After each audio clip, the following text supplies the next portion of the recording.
Presidente, pues voy a iniciar, le solicito a todas las personas que están en el recinto que conservemos silencio para que fluya más y para poder escuchar. Senadora, le solicito a todos los asistentes silencio para poder escuchar la importante intervención que va a hacer la senadora. Siga, senadora. Presidente, muchísimas gracias. Le agradezco inicialmente a usted, presidente, por haber citado este debate de control político, a todas las personas que acomodaron sus agendas para estar hoy también en esta sesión, particularmente a las personas que invitamos sectores, digamos, del mundo de la biología marina, de la investigación científica, y a la ministra Susana Muhammad.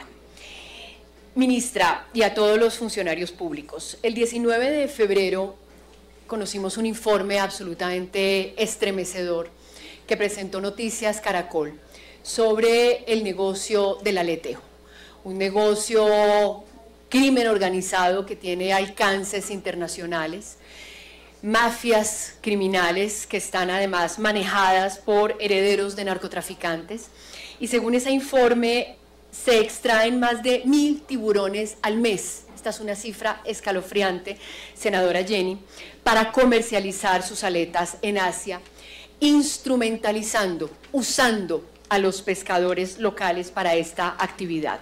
Y es un negocio redondo, un negocio en el que los pescadores reciben 25.000 pesos por aleta y cada una de estas aletas es comercializada en 600.000 pesos en el mercado internacional.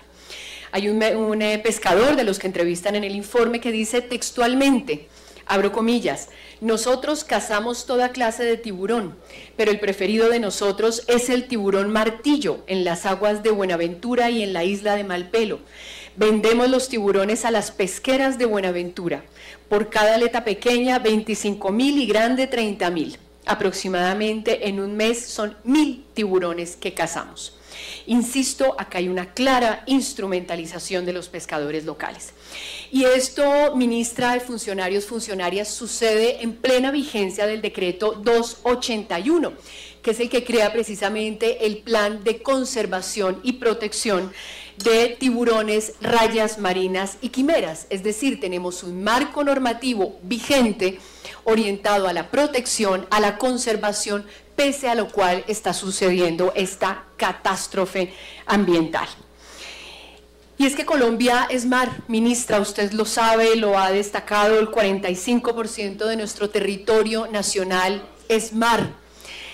Es una extraordinaria diversidad marina la que tenemos, de la cual hacen parte 76 especies de tiburones, 62 especies de rayas, que conforman el 12.1% del total mundial aproximado. Pero pues este paraíso está fuertemente presionado, amenazado por varias razones, por variabilidad climática, por erosión costera, por pérdida de hábitat, por supuesto por minería ilegal, por tráfico ilegal de aletas y por supuesto por la sobreexplotación pesquera.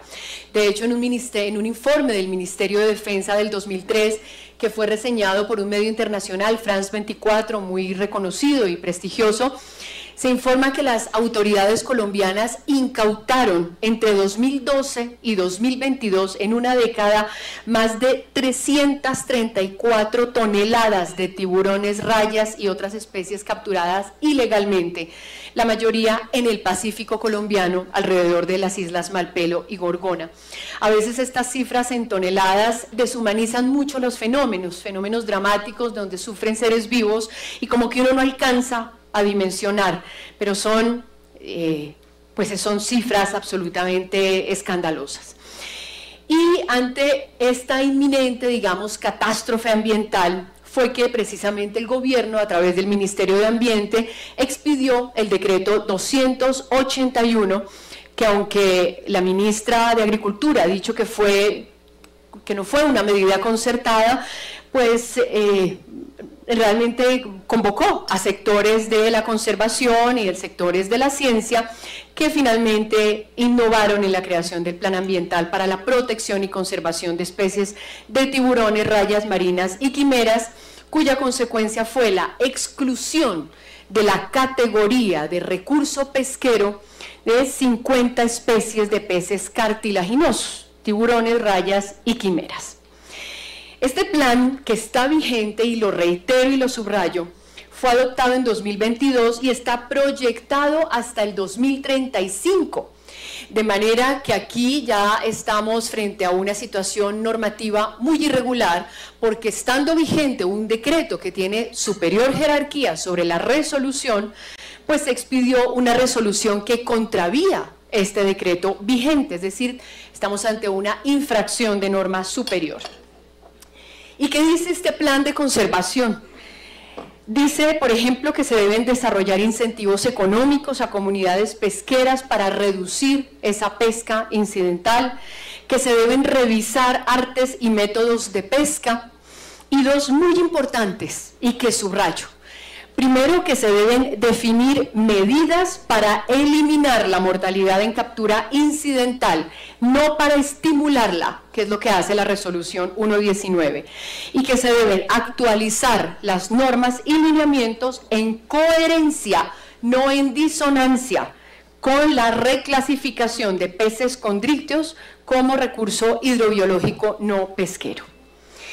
Aquí, cuando le preguntamos al Ministerio de Ambiente, ministra Susana Muhammad, sobre el desarrollo de este plan, en las actas de los comités interinstitucionales hay un asunto que nos llamó poderosamente la atención. Y es que en esas actas, ministra, prevalecen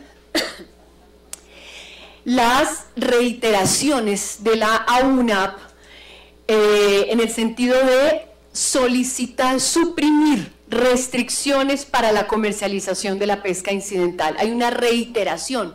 La UNAP pide reiteradamente, senadora Jenny, suprimir restricciones para la comercialización de la pesca incidental.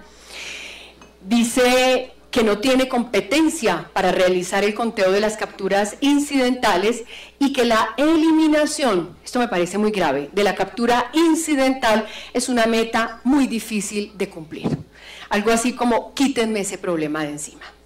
Aquí lo que se ve es una evasión de la UNAP para cumplir una tarea que le fue asignada a través de un decreto que, insisto, tiene jerarquía superior sobre la resolución. De hecho, en el informe técnico 2024 de la UNAP, la entidad dice textualmente, abro comillas, el instrumento de manejo ambiental para la protección de los tiburones y rayas marinas no cuenta con la aprobación local, ni con el apoyo de los pescadores de las zonas costeras, por lo que no es viable su implementación. Y esto me parece escandaloso. Yo entiendo que tenga que haber consulta con las comunidades, de hecho he sido una defensora del mecanismo de consulta previa, pero cuando estamos frente a una catástrofe ambiental, también soy una convencida de que el Estado no puede ceder su poder en la toma de decisiones ni en la ejecución de medidas sobre un asunto de interés general, ni siquiera nacional, sino de interés de la humanidad, porque hoy hablamos de que los recursos ambientales son de interés de la humanidad. Y resalto, ministras, buenos días, ministra de Agricultura, doctora Jennifer, resalto una posición muy llamativa de la UNAP en ese informe técnico del 2024, y es que según la UNAP, la implementación del decreto 281 es imposible por falta de capacidad de las autoridades ambientales. Yo no lo creo, ministra. Francamente, yo sé que las autoridades ambientales tienen muchas dificultades, pero también creo que tienen unos equipos técnicos extraordinarios y hacen un gran trabajo, aunque necesitan mucho apoyo. Y cito textualmente lo que dice en ese informe. Dice que las autoridades ambientales no se han preparado ni técnica ni operativamente para diseñar y liderar la implementación de medidas administrativas eficientes para el manejo y el control de la captura incidental, que no cuentan actualmente con los conocimientos ni la experiencia para la administración de las especies, no hay asignación de recursos financieros adicionales para asumir las nuevas funciones y además no se cuenta con el personal idóneo para implementar medidas administrativas, tales como el establecimiento de la reglamentación de la captura incidental. Mejor dicho, no tenemos cómo, por lo tanto, entonces suprimamos las restricciones para la comercialización de la pesca incidental.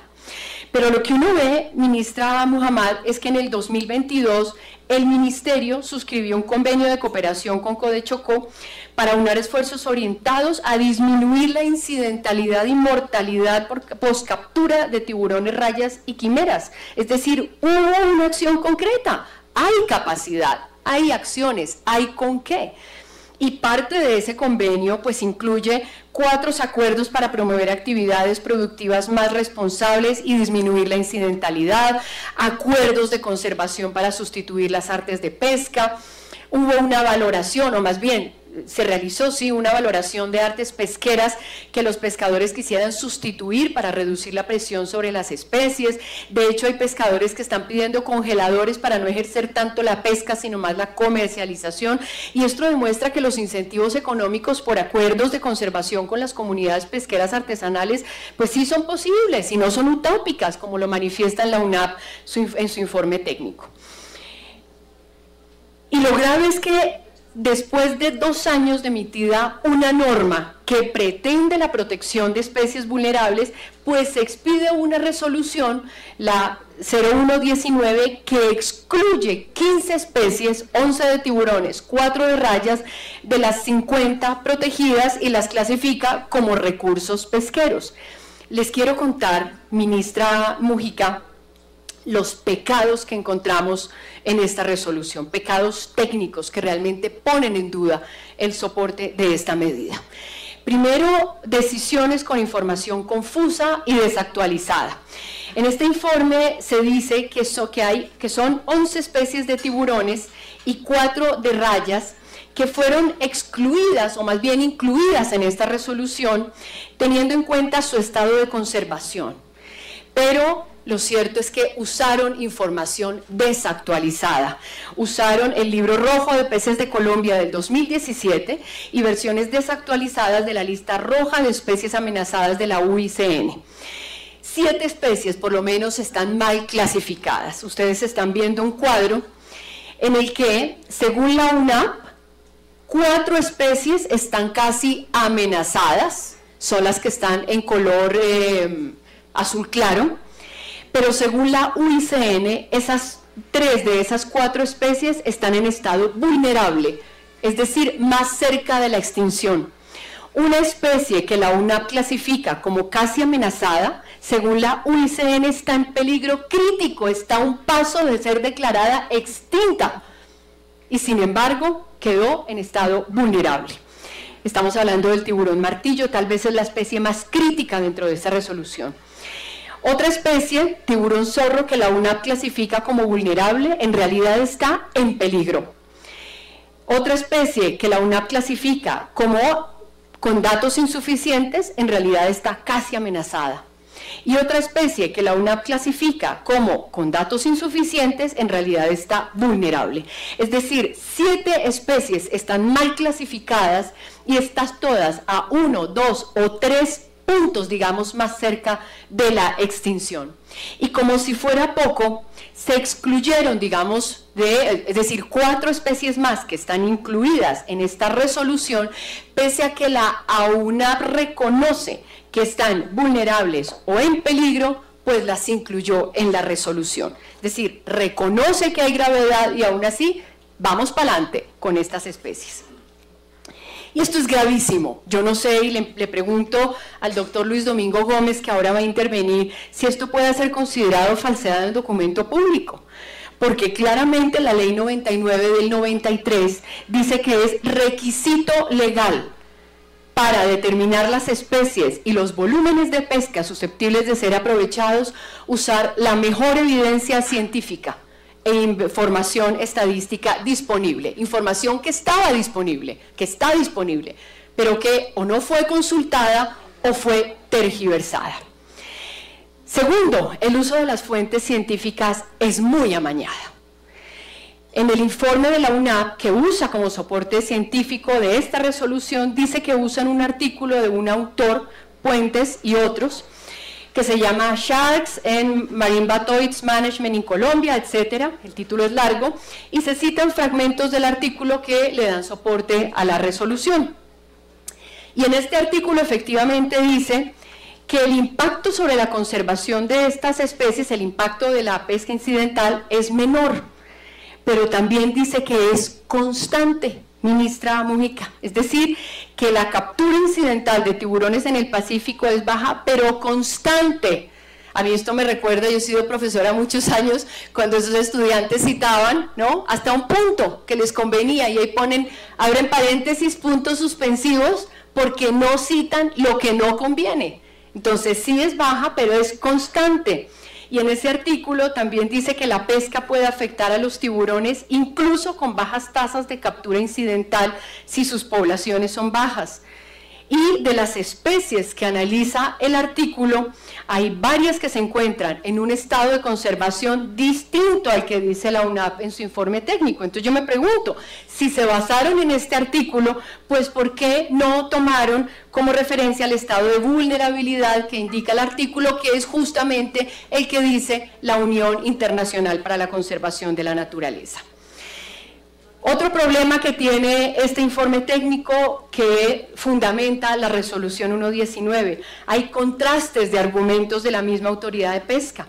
En el acta de la reunión del Comité Ejecutivo para la Pesca del 2021, que sirvió como insumo para proteger inicialmente estas 50 especies de tiburón amenazadas, decía que en el 2017 se evidenciaron 16 especies amenazadas, que se identifica la pesca como principal amenaza para las especies amenazadas, que se contó con información suficiente para establecer que el 55% están amenazadas, 27 casi amenazadas, 18 con datos insuficientes. Pero contrastando esta información con la que se presenta en este informe técnico de enero del 2024, la UNAP ya no enfoca sus argumentos sobre el tema de conservación, sino sobre la dificultad para regular la captura incidental. Es decir, es un cambio de enfoque abrupto, injustificado científicamente. Entonces, para el decreto 281 sí nos interesa los datos de conservación, que es lo correcto, y para la resolución del 2024 ya no nos interesa esa información, sino que simplemente reiteramos en que hay dificultades para regular la captura incidental. Hay otro argumento que yo lo llamo aquí la banalidad del mal. Y es que dentro del informe técnico de la UNAP dice que la composición de las capturas incidentales de tiburones y rayas, perdón senador, es que tengo aquí un murmullo, dentro del informe técnico de la UNAP de 2024 se afirma que la composición de capturas incidentales de tiburones y rayas por pesca incidental no es representativa. Dice que es apenas del 1.2%, y sí, uno dice 1.2% de algo parece muy insignificante, pero cuando uno desglosa ese porcentaje, es apabullante la cifra. Estamos hablando de 37.5 toneladas al año de tiburón y de 106.6 toneladas de rayas.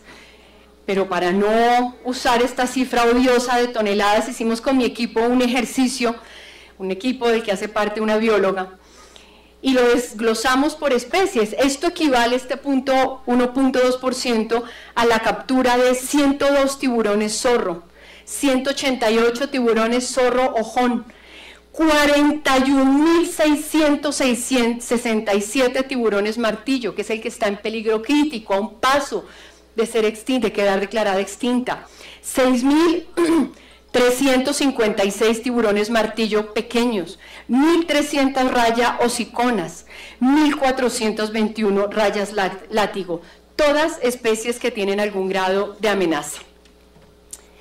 Hay un argumento dentro de este informe que es muy interesante, porque es absurdo, perverso y falso. Y es que la UNAP decía que cambiar el estatus de estas 15 especies de recurso hidrobiológico a recurso pesquero le devuelve las competencias a esta entidad para adoptar medidas eficaces para su conservación. Yo digo que es perverso porque es algo así como que para adoptar medidas eficaces de conservación, entonces necesitamos habilitar el aprovechamiento y la comercialización. Eso tiene una gran perversidad. Pero además es falso, porque ya el decreto 281 que está vigente le da a la UNAP la competencia para adoptar medidas sobre la mortalidad de estas especies, es decir, que no era necesario cambiar la categoría de recurso hidrobiológico a pesquero para que la AUNAP pudiera, junto con el Ministerio de Ambiente, adoptar medidas sobre la mortalidad de estas especies. La UNAP ya era competente para hacerlo. Quinta inconsistencia, hallada en el informe técnico de la UNAP, sugieren que se adopte el Plan de Acción Nacional para la Conservación y Manejo Sostenible de Tiburones, Rayas y Quimeras de Colombia, el PAN, que así se conoció. Pero en el acta de la Comisión Pesquera del 2021, dicen que este PAN, adoptado hace más de 10 años, tuvo un nivel de implementación muy bajo. Entonces, ¿por qué recomendar algo que no funciona? Esto parece como una medida para salir del paso. Entonces, levantemos las medidas, ¿no? Eliminemos las restricciones para el tema de pesca incidental y adoptemos un plan que no funcionó, ¿no? Como para quedar bien. Y hay un punto que es muy preocupante, no sé si el doctor Camilo Prieto finalmente va a venir porque lo ha investigado mucho, y es muy serio, ministras, y es un tema en el que también debería involucrarse el Ministerio de Salud. Y es que uno de los argumentos que se ha esgrimido para defender esta resolución es el tema de la seguridad alimentaria.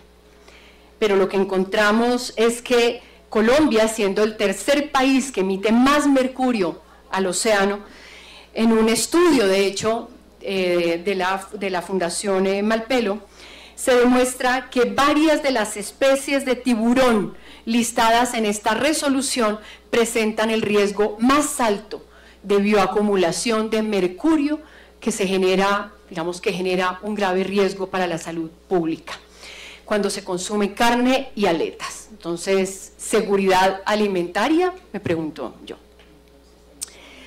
Acciones urgentes son claras. El mismo plan ambiental, ministra Muhammad, nos dice que en sus objetivos 2 y 4 las acciones prioritarias a seguir son: diseñar y generar estrategias de ayuda y soporte a comunidades dependientes económicamente del tiburón para disminuir esta dependencia, revisar las artes y métodos de pesca, y en ambos objetivos ya hay conocimientos y experiencia exitosas. Tenemos, por ejemplo, las áreas marinas protegidas que cumplen diversos propósitos, incluida la administración de actividades turísticas.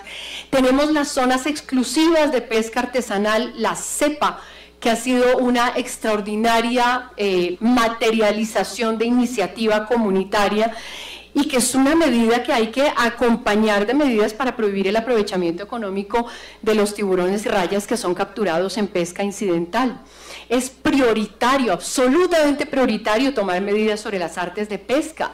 El 80%, ministra Muhammad, de sus capturas es tiburón, y por tanto es arte de pesca que está dirigida a la captura de tiburones. Hay que definir estrategias para apoyar a los pescadores que las usan de manera que consoliden más bien negocios verdes que no sean tiburones. Hay muchas preguntas que quedan sobre todo este tema, sobre el soporte técnico de la resolución 0119 y el impacto que va a tener esta resolución o que ya está teniendo en el Plan Ambiental de Protección de Tiburones. Y yo me pregunto si la decisión de la resolución 119 fue tomada por autoridades que ya desde el 2019 sabían que los tiburones, las rayas, estaban sobreexplotados, en rojo. ¿Por qué categorizan en un estado menor de conservación algunas de las especies listadas en esta resolución? ¿Por qué presentar una información? ¿Por qué presentar una información amañada para justificar esta resolución? Pero además quiero señalar tal vez algo de lo que no se ha hablado, pero que fue lo primero en lo que pensé cuando escuché este informe de Noticias Caracol, y es que creo, ministra Mujica, que esta resolución pone en grave peligro a los pescadores en un territorio donde las redes del crimen de pesca ilegal están a la orden del día. Insisto, lo que me hizo pensar ese informe es que hay una clara instrumentalización de los pescadores por estos sectores de crimen organizado internacional. Y mientras tanto, pues las acciones de fondo no las vemos. Yo me pregunto qué acuerdos de voluntarios de conservación se han avanzado para fomentar cambios de comportamiento en las comunidades pesqueras, qué avances hay en la reglamentación sobre artes y métodos de pesca que apunten al uso de tecnologías limpias y reduzcan al mínimo las capturas incidentales. Por esta razón, nosotros con el abogado Luis Domingo Gómez, abogado litigante, presentamos la solicitud de nulidad de esta resolución 0119 y no se trata en absoluto, creo que, y este es un llamado afectuoso, respetuoso, ministra Mujica, aquí de insistir, como en algún momento lo dije, en esos falsos dilemas entre la soberanía, la autonomía de las comunidades y la conservación. Creo que ese ha sido un peligro en el que hemos incurrido en varios temas de interés nacional, senadores, y es plantear unas forzosas elecciones entre una cosa u otra, cuando perfectamente podemos avanzar en la conservación de especies, la protección de individuos marinos y la soberanía, la seguridad alimentaria, las costumbres de las comunidades. No es un asunto caprichoso, por eso inicié con las cifras que presenta este informe y con las cifras, digamos, de documentos de consulta pública internacional sobre conservación, porque no es un dato menor el riesgo gravísimo en el que están las especies de tiburones y rayas particularmente, y lo insisto y lo reitero, creo que hay una enorme responsabilidad tras la expedición de esta resolución 0119. Creo que aquí hay asuntos de fondo que tal vez no han sido digamos, muy evidentes en esta discusión, y son esos terribles intereses criminales que hay tras la captura y la comercialización de estas especies que estamos extinguiendo. Muchas gracias, presidente.